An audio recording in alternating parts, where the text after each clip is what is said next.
A Sangre Fría.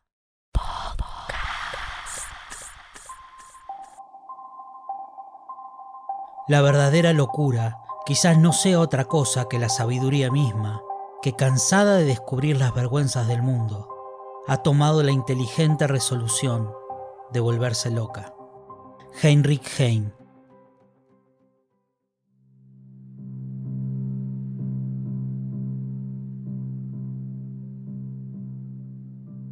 En julio de 2014, Daniel Pantaleo, un oficial de policía de la ciudad de Nueva York, sujetó por el cuello a Eric Garner, un afroestadounidense de 44 años, mientras trataba de arrestarlo. Los videos del incidente, que se dieron a conocer en todo el país, mostraban a Garner repitiendo las palabras "no puedo respirar", mientras era mantenido boca abajo en el suelo. Garner fue declarado muerto unas horas más tarde en un hospital. El caso provocó protestas en todo el país y provocó indignación sobre lo que debía ser el uso apropiado de la fuerza por parte de la policía. 5 meses después de la muerte de Garner, un gran jurado decidió exculpar a Pantaleo de toda responsabilidad. El año pasado, Rodrigo dos Santos, de 16 años, aceleraba cuesta abajo en una motocicleta en Río de Janeiro con una mochila llena de marihuana, cocaína y piedritas de crack en la espalda. Cuando 2 policías apuntaron sus rifles hacia él, en segundos lo alcanzaron 38 balas disparadas por la policía. Policía que nunca afirmó que estaba armado. Y uno de los agentes involucrados, el sargento Sergio Brito, estaba de servicio incluso a pesar de que lo estaban juzgando por asesinato, acusado de disparar a otro hombre en el cuello a quemarropa.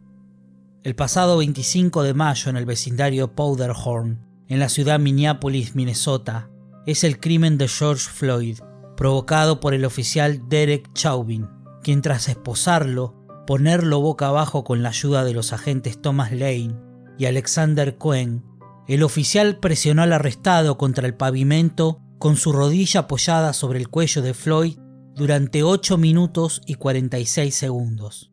Floyd, mientras era detenido, repitió varias veces la frase "no puedo respirar". El 30 de abril último, el joven Facundo Astudillo Castro salió de su casa de la localidad bonaerense de Pedro Luro rumbo a Bahía Blanca, donde vive su exnovia. El joven de 22 años caminó y viajó a dedo por la Ruta Nacional 3. Nunca llegó a destino. De ese día se supo que fue demorado por la policía de la localidad de Mayor Buratovich, que lo cuestionaron por violar el aislamiento social preventivo por coronavirus. Se le labra un acta y da cuenta del hecho a la madre, Cristina Castro. Tras 107 días desaparecido, encuentran su cuerpo esqueletizado en un viejo cangrejal.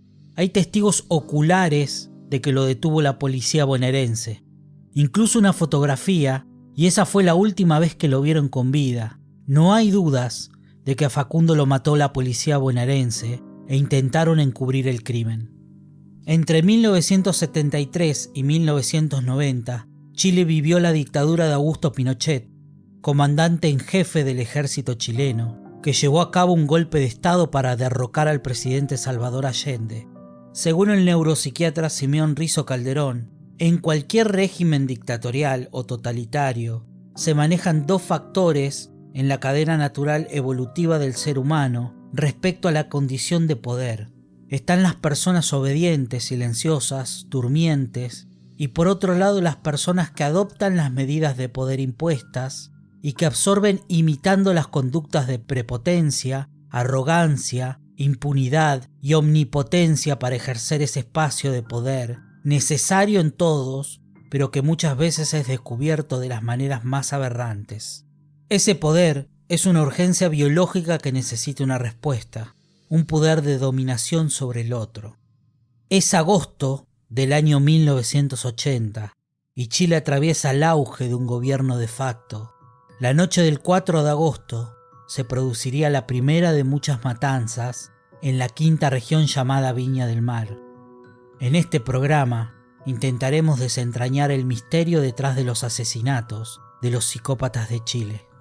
¿Fueron realmente los autores intelectuales de esos terribles hechos? Acompáñenos a descubrir esta historia en este repaso de Sangre Fría Podcast. Bienvenidos.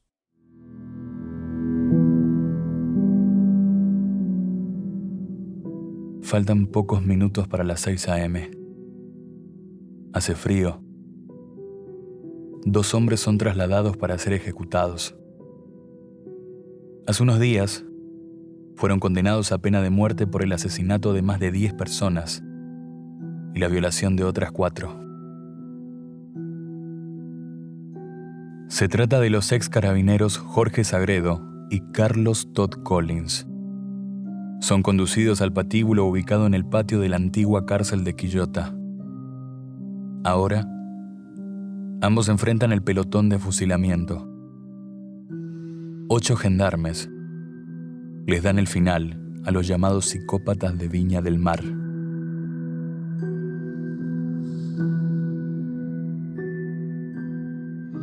Viña del Mar es una de las ciudades más atractivas de Chile desde hace varios años.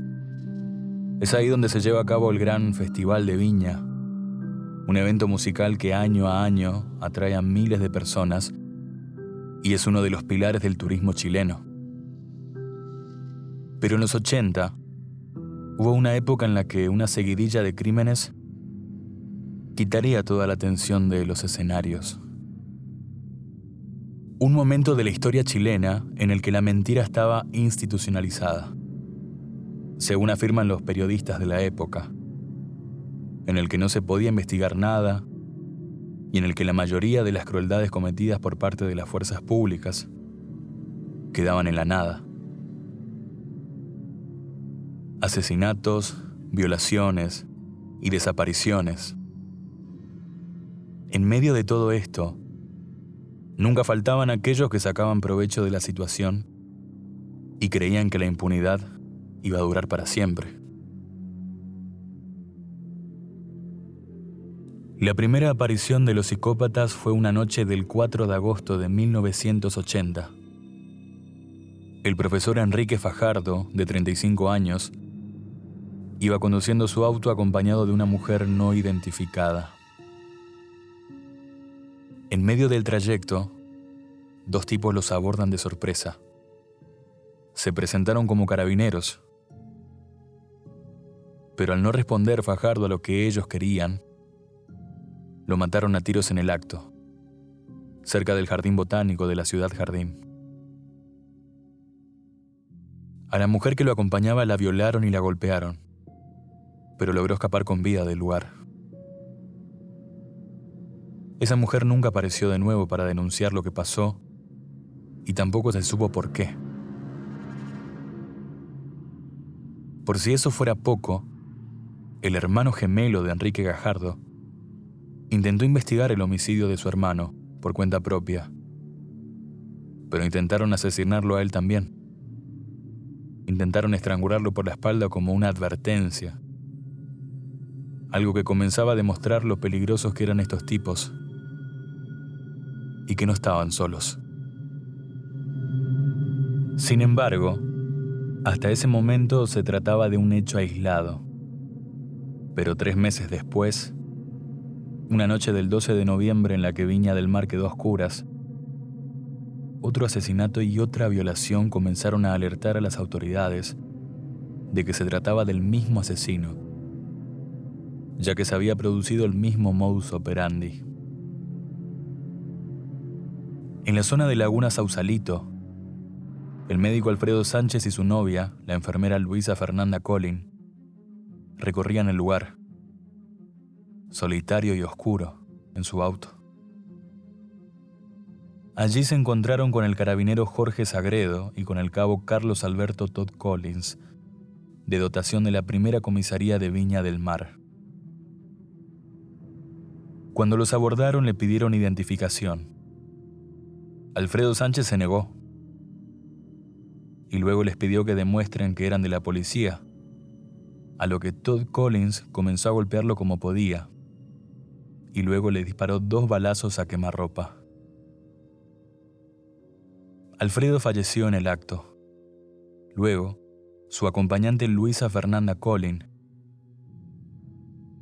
fue trasladada a un sector más alejado de la laguna y fue violada por los 2 carabineros. Primero por Sagredo y después por Todd Collins. Además, esa misma noche, los carabineros robaron los instrumentos médicos del Dr. Sánchez. La mujer logró sobrevivir. Denunció el hecho y entregó su testimonio a los medios. En este segundo homicidio, los medios chilenos ya empiezan a elaborar la hipótesis de que podría tratarse de un psicópata que estaba atacando en lugares a donde iban las parejas a estar en intimidad.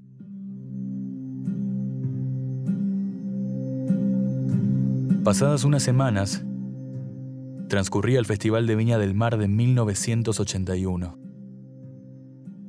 considerado el mejor de todos los tiempos por muchos. Mientras la gente disfrutaba con las canciones de la época, a unas cuadras del lugar, el empresario Fernando Lagunas Alfaro se encontraba con la prostituta Delia González Amablaza en su auto. El coche de Fernando estaba en el estacionamiento del Estero Margamara, un lugar muy frecuentado por parejas. A la medianoche, Jorge Sagredo andaba por la zona, se acercó y asesinó de varios disparos a Lagunas Alfaro.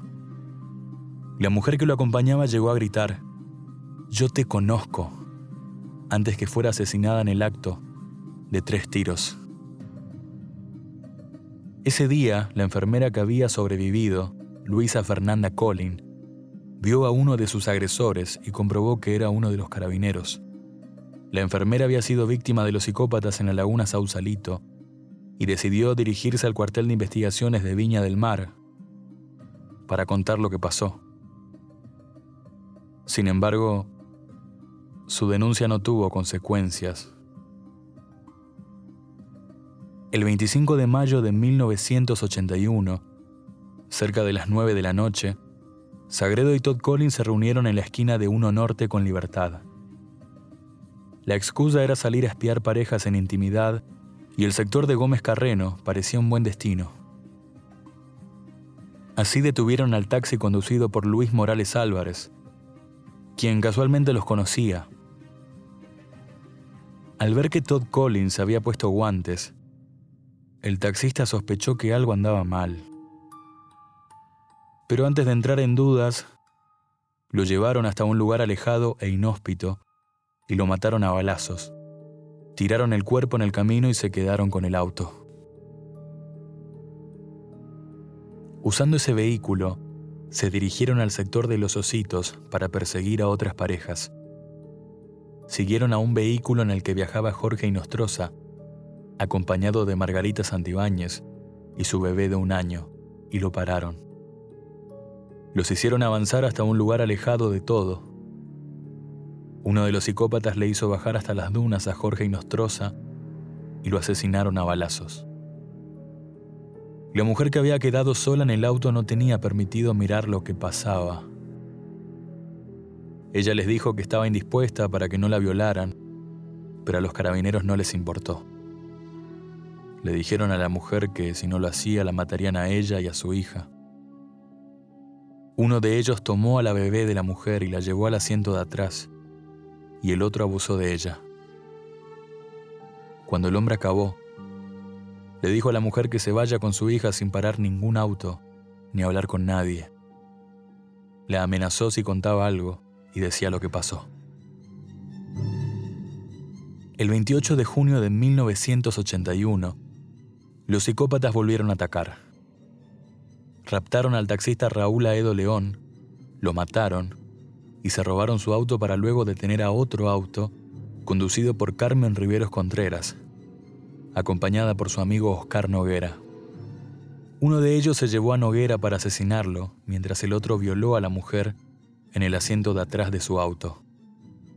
Después de eso, dejaron el auto en el centro de Valparaíso, a un par de cuadras de un departamento de investigaciones, como si fuera que estaban desafiando a la autoridad y mostrando lo que podían hacer. El 1 de noviembre de 1981, frente a la playa, bajo el puente Capuchino, Jaime Ventura, de 18 años, y su novia, Roxana Venegas, de 22, fueron asesinados por uno de los psicópatas. Este sería el último crimen cometido. Fueron las víctimas más jóvenes. Esa noche en Valparaíso, Sagredo llegó a su casa y se puso a beber tanto alcohol que no pudo ir a trabajar al día siguiente. Pasaron algunos meses sin más crímenes en Viña. En medio de un clima de mucha tensión, se llegó al verano de 1982. Una tarde de febrero, en la primera comisaría de la ciudad, Jorge Sagredo le confesó todos sus crímenes al cabo Juan Quijada.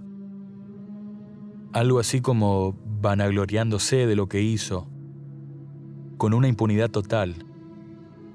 El cabo Quijada, después de unos días, los denunció ante la ley y comenzó una nueva investigación a fondo sobre Sagredo y Todd Collins. Las pesquisas se mantuvieron bajo secreto. Mientras tanto, un organismo creado específicamente para dar fin a estos asesinatos y violaciones, la Brigada Antipsicópatas de Investigaciones, liderada por el subcomisario Nelson Lillo, le seguía las pistas al millonario Louis Bulwer.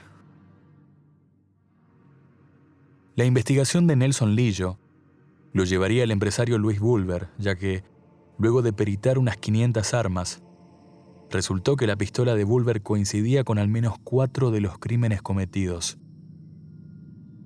Esto tras los resultados de una investigación de laboratorio, llevada a cabo internacionalmente por el mismísimo FBI. Bulwer fue detenido durante 5 días tras una orden especial. Luego de ser interrogado por Lillo, Bulwer confesó algunos de los crímenes con una precisión que coincidía con los antecedentes policiales, sin que estos se hayan dado a conocer. Además, su perfil psicológico encajaba a la perfección con el autor intelectual de los crímenes. Parecía que el caso estaba cerrado.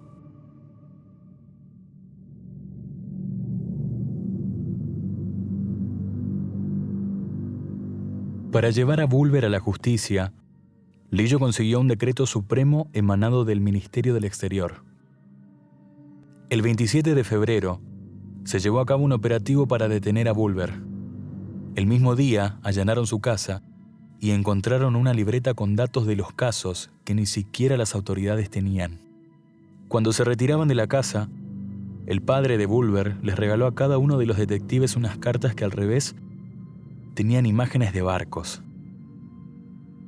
El padre de Bulwer era dueño de una empresa de barcos y le había facilitado a Pinochet un barco que servía para presos políticos.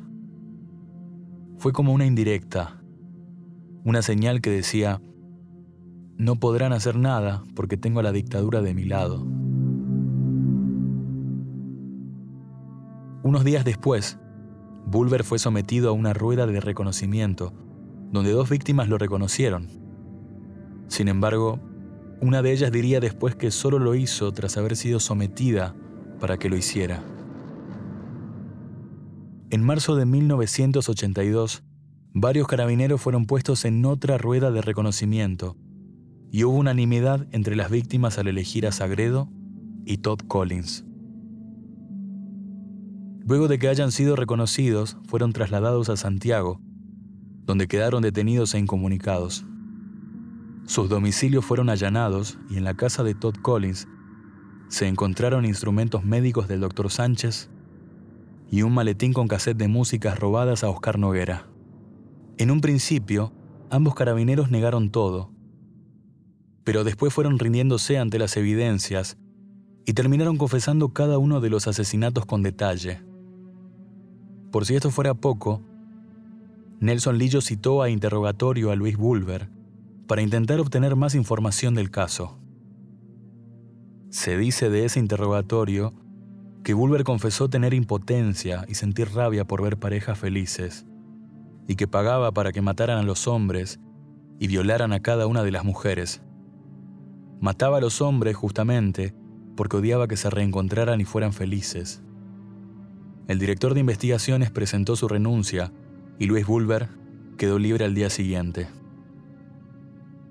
El peritaje balístico fue desacreditado por el ministro a cargo del caso.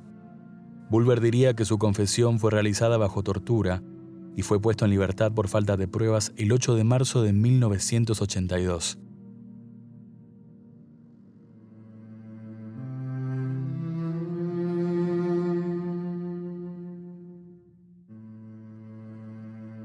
A nadie le importó que su arma haya estado involucrada en 4 de los crímenes. El 8 de enero de 1983, 10 meses después de su detención, Sagredo y Todd Collins fueron condenados a muerte por el ministro Torres Aylú en un fallo de primera instancia.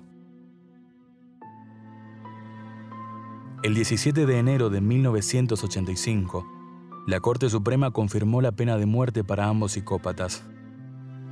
Una semana después, fueron notificados en la cárcel de Valparaíso. Desde ese momento, ambos fueron asistidos espiritualmente por un sacerdote. En la mañana del 29 de enero de 1985, trasladaron a Sagredo y Todd Collins con los ojos vendados hasta el sector de fusilamiento.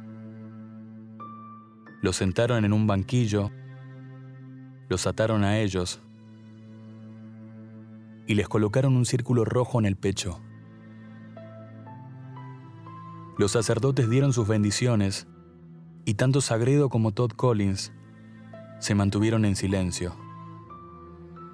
Faltando 8 minutos para las 6 de la mañana, Sagredo y Todd Collins fueron fusilados. Sería la última sentencia a muerte en la historia judicial chilena.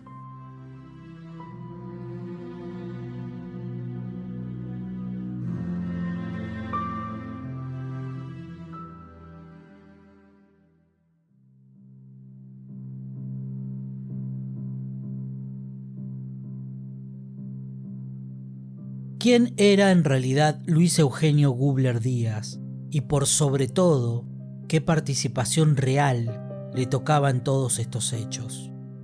Gubler era un conocido empresario de la zona, director del Banco Nacional, dueño de una empresa relacionada con mercados argentinos, holandeses y estadounidenses, socio de la constructora Costa Gubler y además hijo de Luis Gubler Escobar, presidente de la Compañía Sudamericana de Vapores.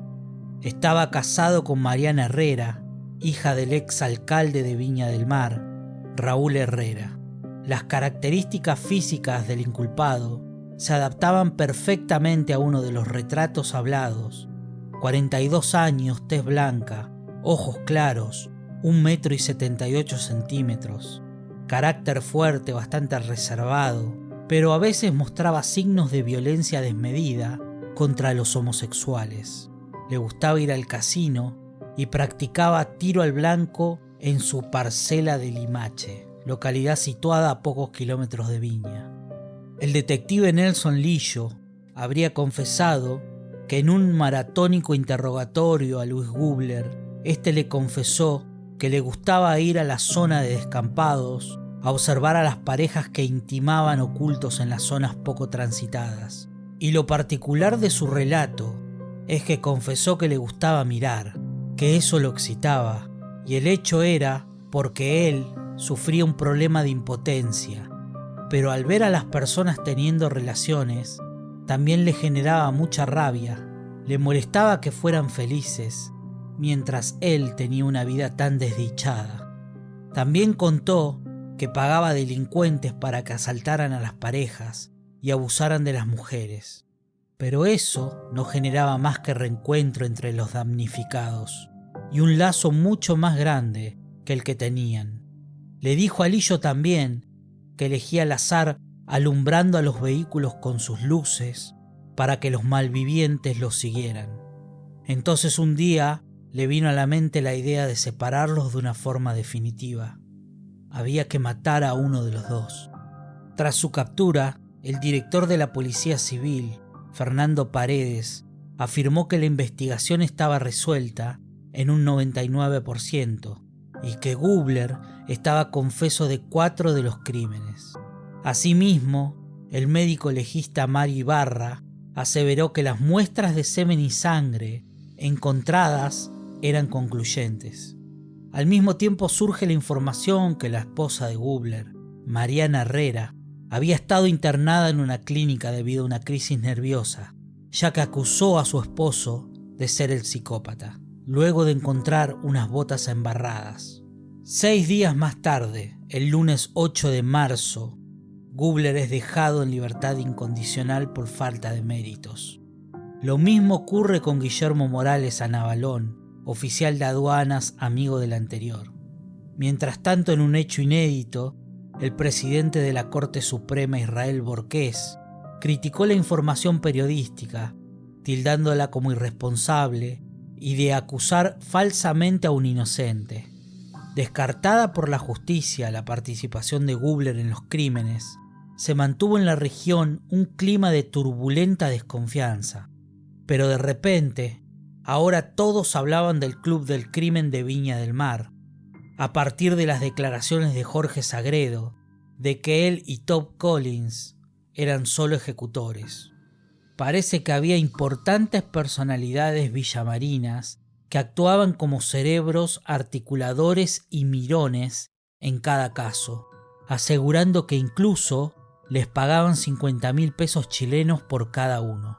Se llegaron a dar muchos nombres, incluyendo los del hijo del prestigioso cirujano Jorge Kaplan, de un conocido empresario de apellido Andraca y hasta de un hermano del mismísimo dictador Arturo Pinochet.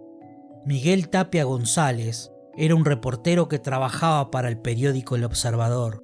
Cubría las 7 comunas de la provincia de Quillota y simultáneamente sus funciones como corresponsal del Mercurio de Valparaíso en Villa Alemana.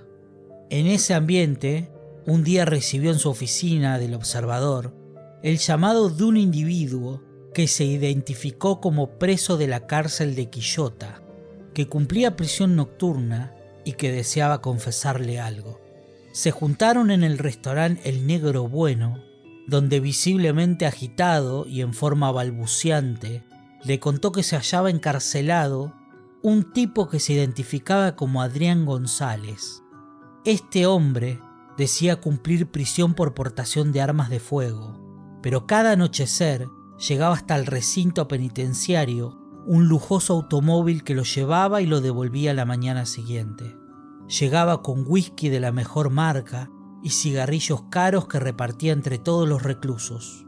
También le contó que el curioso prisionero les relataba con lujo de detalles cada uno de los crímenes y violaciones de los psicópatas, y que les aseguró que era hijo del hermano del dictador Arturo Pinochet. Por esos tiempos, concesionario de la discoteca Playa Viña María, Caleta Abarca. El nombre de Luis Gubler ya no es citado nunca más dentro del proceso. Solamente se refieren a él como otro inculpado. Su nombre está en la palestra menos de un mes en los medios de comunicación, ya que este demandó y ganó la querella a todos los diarios, radios y canales de televisión de Chile. Su vida cambió para siempre y el escarnio público del que fue objeto llegó a tal punto que llegaron a atacar su vivienda. Optó por dejar la ciudad y vivir en el extranjero. Volvió a Chile sus últimos días. Los pasó en Santiago. Falleció en el año 2005, a los 65 años de edad, aquejado de un cáncer. Su sepelio se realizó en la más absoluta reserva. El pueblo chileno decidió de manera democrática, mediante un plebiscito de 1988, ponerle fin al gobierno del general Augusto Pinochet. Esta fue una de las decisiones más importantes para la historia de Chile, ya que marcó la vuelta de la democracia tras 17 años de férrea dictadura. El plebiscito se dio en una época convulsa para el país. La constante violación de derechos humanos, las persecuciones políticas y la crisis económica durante el régimen militar desembocó en una serie de manifestaciones y un gran descontento popular. Esto se tradujo en un ataque contra Pinochet, conocido como el atentado en el Cajón de Maipo, en el año 1986. para terminar con su vida y dictadura. El operativo fue organizado por el Frente Patriótico Manuel Rodríguez cuando el dictador regresaba a su casa ubicada en el Melocotón, cerca del Valle del Cajón del Maipo. Un grupo acribilló el coche en el que viajaba Pinochet con ametralladoras sin lanzacohetes, matando a 5 de sus escoltas y del que milagrosamente el dictador salió ileso. Tras este atentado, el gobernante declaró un estado de sitio y decidió acabar con todos los implicados. Uno de los casos más conocidos y recordados por su brutalidad es la Operación Albania o Matanza del Corpus Christi en 1986. Tras el fallido magnicidio, la oposición no tuvo que esperar mucho para echar del poder al dictador. La Constitución de Chile de 1980, que redactó Pinochet para seguir el mandato, establecía que el presidente de la República podía estar en el cargo por un máximo de 8 años. El general no podía ser reelegido, a menos que el pueblo así lo quisiera. Por ello, se convocó a un referéndum para consultar a los chilenos sobre este tema en 1988. 7 millones de chilenos se presentaron el 5 de octubre de 1988 a elecciones para votar el plebiscito que cambiaría el porvenir del país y de los ciudadanos. De este modo, la opción del sí mantendría al militar otros 8 años más al frente de Chile. Pero si ganaba el no, se tendría que convocar elecciones y decidir al próximo. Ambas opciones estaban apoyadas por varios bloques políticos. El Partido de Renovación Nacional, Unión Democrática Independiente, Avanzada Nacional, Democracia Radical, Partido Nacional, Partido Liberal, Partido del Sur y Partido Socialdemócrata apostaron por la continuidad de Pinochet. En el bando contrario estaban todas las formaciones políticas que querían finalizar la dictadura. La opción del no triunfó con un 54,71%, mientras que el sí obtuvo un 44,01%. Finalmente, se llamó a elecciones parlamentarias y presidenciales en diciembre de 1989. El pueblo eligió a Patricio Aylwin, candidato del Partido Demócrata Cristiano, como nuevo presidente de la República. Aylwin asumió su cargo el 11 de marzo de 1990, dando por finalizada la dictadura de Pinochet y comenzando la transición democrática en Chile. Julio Cortázar, conocido escritor y poeta, decía lo siguiente en un coloquio de París sobre la política de desaparición forzada de personas en el Senado de la República Francesa a principios de 1981. Desde luego, vivimos en una época en la que referirse al diablo parece cada vez más ingenuo o más tonto, y sin embargo, es imposible enfrentar el hecho de las desapariciones sin que algo en nosotros sienta la presencia de un elemento infrahumano, de una fuerza que parece venir de las profundidades, de esos abismos donde inevitablemente la imaginación termina por situar a todos aquellos que han desaparecido. Hay que mantener en un obstinado presente, con toda su sangre y su ignominia, algo que ya se está queriendo hacer entrar en el cómodo país del olvido. Para más información de este caso pueden acudir al documental en la plataforma Vimeo titulado Pena de Muerte, del director Tebo Díaz. El libro Cronómetro de la Muerte del escritor Ricardo Ruiz Lolas, editado en el año 2013 bajo el sello Narrativa Punto Aparte. El capítulo del documental Enigma, temporada 8, episodio 10, del canal TVN en YouTube, transmitido en el año 2018. Esto ha sido un nuevo episodio de A Sangre Fría Podcast. Gracias por acompañarnos en cada emisión. Nos pueden encontrar en todos los hosts conocidos de podcast como Sangre Fría Podcast.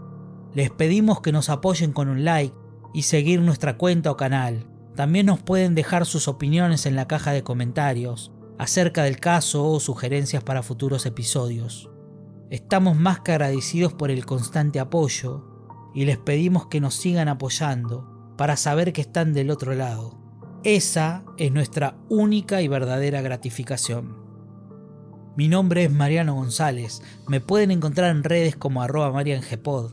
En la narración y edición, Marcelo Mansi, @marcemansi. En la locución, Maflo Piacuadio. Muchas gracias por escucharnos. Hasta la próxima.